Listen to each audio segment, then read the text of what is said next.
If this is your first time buying a new build home in Ottawa, whether it be a condo, a townhome, or a freehold property, this video is for you. I work with first-time new build buyers every week, and I can tell you with certainty that most mistakes happen not after you buy the property, but before you sign. New builds can be an amazing option, but they can add a lot of financial stress and a lot of headache if you don't fully understand what you're getting into.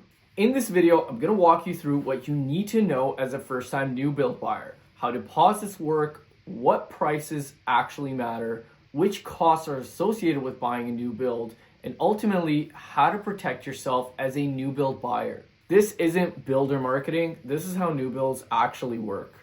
Starting off, who new builds are for and aren't for. Before we get into the mechanics, we need to talk about fit. New builds aren't better than resale homes, they're just different. New builds are best for those who have flexible timelines, value warranty coverage and low maintenance, and also have a certain degree of patience. Builders often are building out 1 to 3 years. So those shorter timelines, while they can work with move-in ready product, generally they can be a long sales cycle. New builds aren't ideal for those who have a fixed move-in date, although it really depends on the project and the development that you're looking in. It could potentially work. Or for those who are strapped on cash, you don't have any additional money for closing costs, or for those who assume that the purchase price that you're paying with a new build is all that comes associated with it. There are many additional costs that I will go over shortly. While resale homes reward speed and certainty, new builds tend to reward patience and planning. Section number 2, how Ottawa builder releases actually work. Many buyers think they can just walk into the sales centers and kind of shop freely. While you can do that, that's generally not how it works, and you'll likely not be putting yourself in the best position possible. Builder releases in Ottawa are controlled. They are released in phases, and the pricings often change from phase to phase. Same with incentives. Incentives come and they go quite quietly. I can tell you from experience, on a week-to-week basis, there might be changes in the offerings from the developer depending on how much product they've sold, which phase they've released, and different circumstances in the economy, as well as with the developer themselves. The best lots, floor plans, and pricing generally tends to go first. Once a phase sells out, the builder is likely going to be increasing their prices for the subsequent phases thereafter, and that tends to compound over phases and over time. Seasons can also affect the prices. I've noticed towards the end of the year, there can sometimes be some opportunities versus the spring market, but also the reverse applies. You really have to be tapped in with the developers or have a representative such as myself that is deeply connected in the new build space that knows when the pricings are the best. And this is a pure example of why preparing and being patient in the new build space matters much more than in the resale space. Section number 3 is direct versus represented. One of the biggest mistakes I see buyers make is going to the builder directly alone. The builder's sales representative works for the builder, not for you. Quite frankly, there's no way for you to get as much experience as I have in the new build space in the short amount of time that you'd be looking at the properties. When you're represented, someone is reviewing the fine print, guiding you through the developments, and just the vast amount of knowledge these representatives that deal in the new build space have versus a unrepresented purchaser is just insane. I can tell you from first-hand experience, I had a purchaser I was working with that decided to go directly with the developer. Well, my clients who 2 weeks later bought the exact same unit, we were able to get $30,000 discount on the purchase price, a better lot which was valued at $15,000, and more design center credits. All in all, we got about, I want to say, $50,000 to $60,000 more in bonuses than the purchaser who went directly with the builder got themselves. In another instance, a person who purchased prior to meeting with me told me the deal that they got, and they paid $50,000 more than my purchasers bought only a few months later. So it is best to say that if you're looking at new builds, try to get some type of representation. Connect with an agent that deals with a lot of new builds. Get a lawyer that's well connected. Do something. You are not doing yourself a service by trying to approach it alone. And if you think that by going directly to the developer, they might give you some type of incentive since you're not represented, it's not true. Developers often price in their commissions prior to releasing product, and so that is already accounted for on the side. I always tell my buyers, if you're capable of getting a better deal than I am for you, you're more than welcome to approach that deal on your own. I don't want to hold anyone back from getting a product or getting a better price. Section number 4, and probably the most important, the real cost of a new build. This is probably the most important part of this video, is understanding that new builds, while can seem quite attractive and in some instances can be cheaper than resale, do require a bit more upfront cash, and honestly quite a bit more. While closing costs with resale properties can be anywhere between 1.5 to 2.5%, with new builds you can factor in closer to 4 to 5% after all the retrofits. When you factor things such as blinds, fencing, gutters, appliances, these are expensive ticket items. That is not including any of the additional fees that come with purchasing the new build, such as carry-on warranty, legal fees, and other development charges. Another factor to consider is upgrades. Upgrades can run you a lot of money. I always attend the builder design center appointments with my clients just to make sure that I'm guiding them to the right upgrades and saving them money where they need. Most often, when I'm attending these meetings, we tend to stick within the design credit bonus or maybe go 5 to 10K over. Whereas if you were to go by yourself, and I did miss one meeting recently, my client had racked up a $30,000 bill.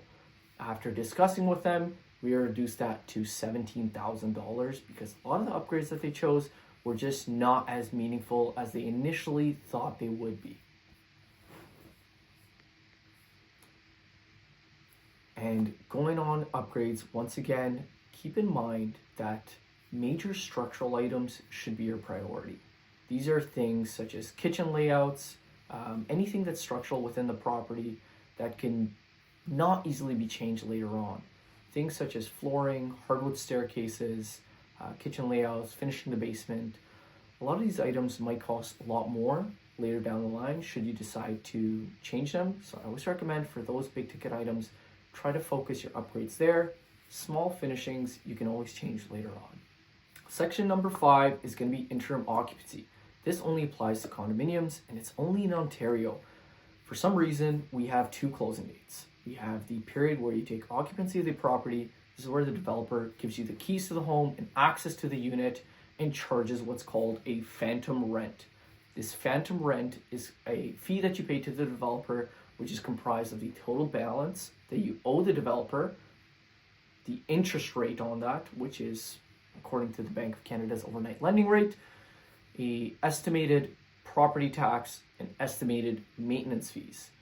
So you pay this rent up until the condominium is registered in the condo, which is usually done when about 60% of occupancy is done and the condominium's forward.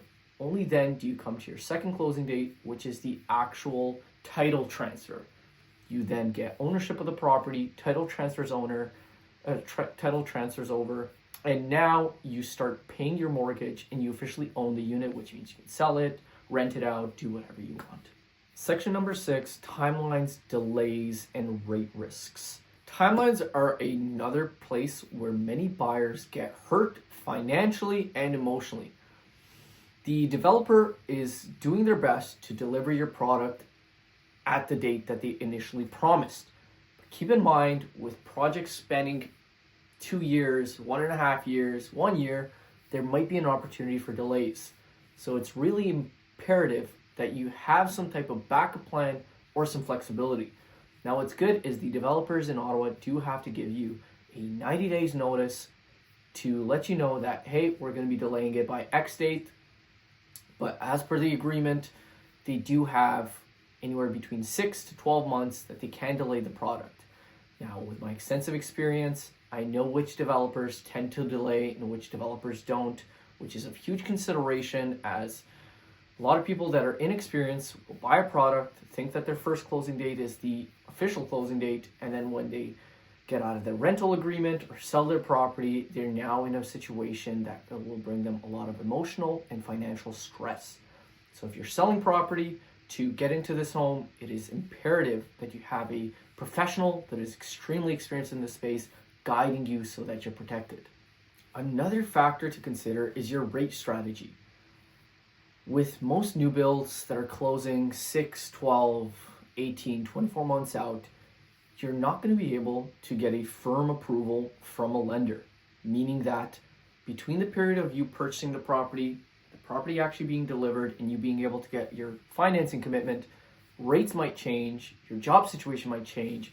There's a lot of varying factors that can change. And as we all know, week to week, major changes can happen in our lives. I personally have built some great relationships with both TD and RBC, which as of now offer a capped rate approval, meaning you're going to be able to get a firm approval based on the agreement that you send them today for the build or the project that you're buying into. This is of huge value, as it gives you that peace of mind, whether you lose your job, whether your situation changes, as long as your down payment stays the same, you're going to be able to purchase a property and you're good to go. This product would have saved people hundreds of thousands of dollars in the past years that have now been defaulting on properties that they bought at the peak of the market. Section number 7, legal review and buyer protection. This part isn't as glamorous, but it is crucial. You'd be surprised to know that many people that are buying new builds do not get their agreements reviewed by a real estate lawyer that specializes in new builds.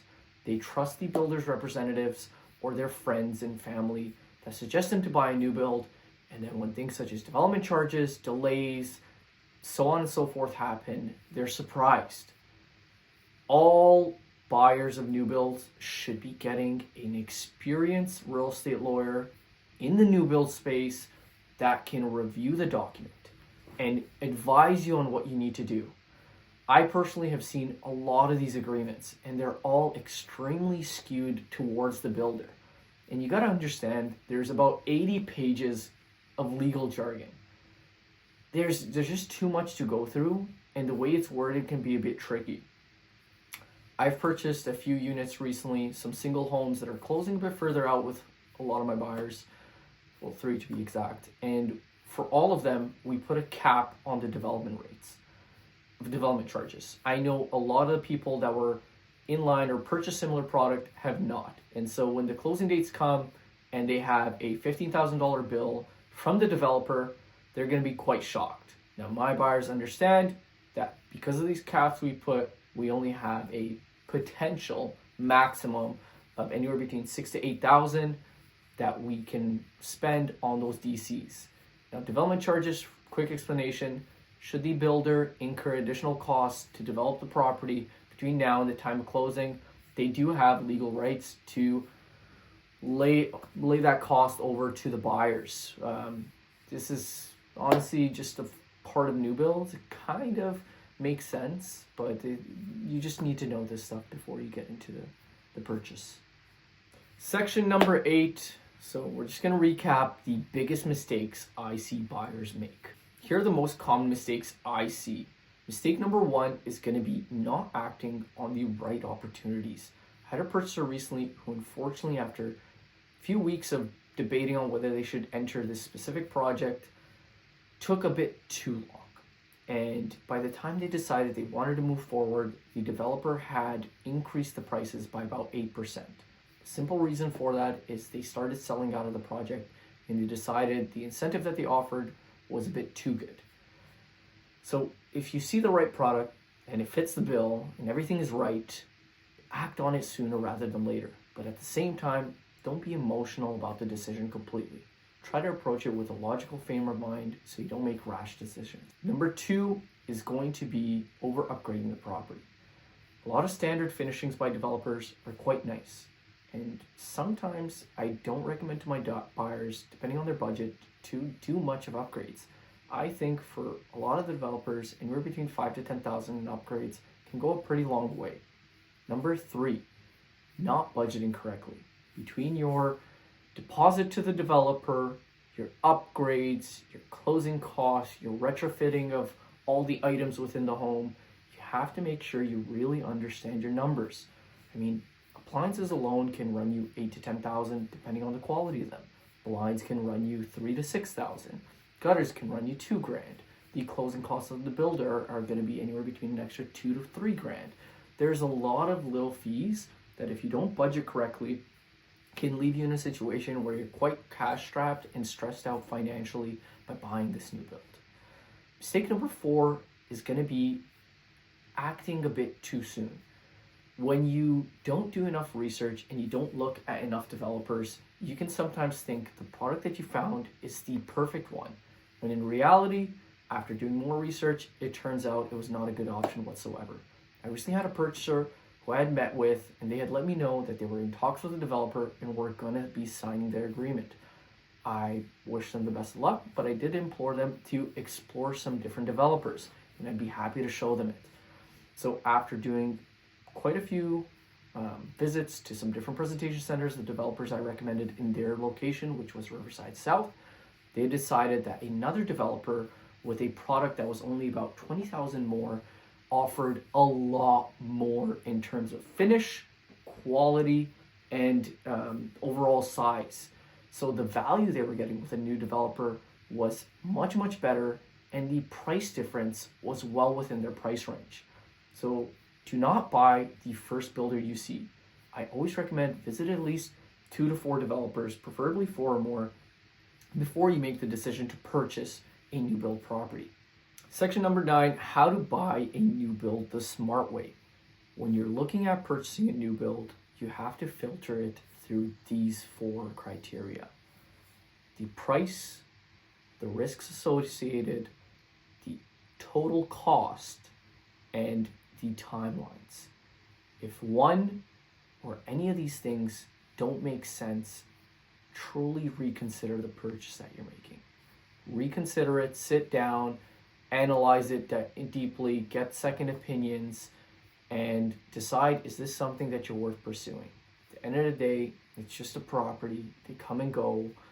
You don't want to put yourself in a position where your life is going in shambles because of this new build purchase. So if you're a new build buyer in Ottawa and you're thinking about entering into your first agreement or starting to look in the new build space, DM me new build and I'll send you my detailed guide that goes over the new build buying process, the different communities, and my personal rankings of the different developers in Ottawa.